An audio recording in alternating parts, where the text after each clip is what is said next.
Hello everybody. Today we are discussing the WordPress media library. Your media library is where you put any type of media that includes images, videos, it could even be PDF files. Now, in order to access this, you need to head from your dashboard over here to where it says media. You can left click or simply click on library, which will direct us to this screen. Now on this page, we can see all the media, whether it's in use or not.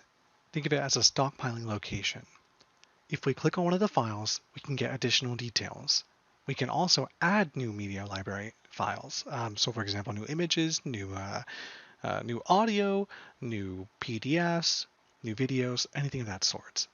So if we click on this image right here, we can see when it was uploaded, who it was uploaded by, the dimensions, the file size, as well we can see the alternative text, the title, and the description, as well as a file URL, which will be more important in the future when we're trying to link to specific things. So now let's practice bringing in new media files and seeing how we can manipulate that. Now on this screen, there's two easy ways to add a new media file. So for example, I can drag and drop. So let's say I have a PDF, I drag it over, I drop it over here, and it will automatically begin uploading. I can also click on Add New. I can drop files here, or I can select files. Once you have selected your file, it will appear here in reverse chronological order. Simply click on it, and you will get the details.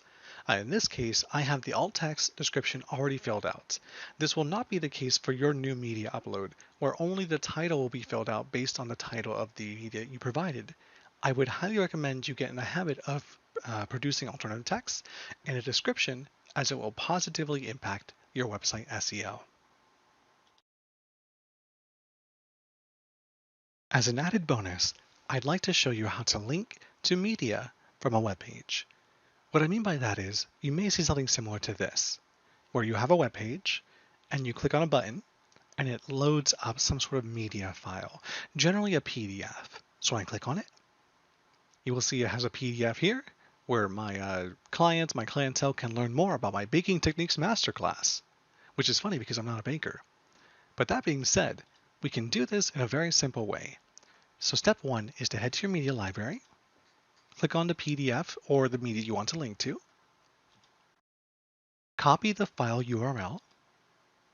Once you have it copied, head back into your website editor. For our website, you will be using Thrive Architect. So click on that.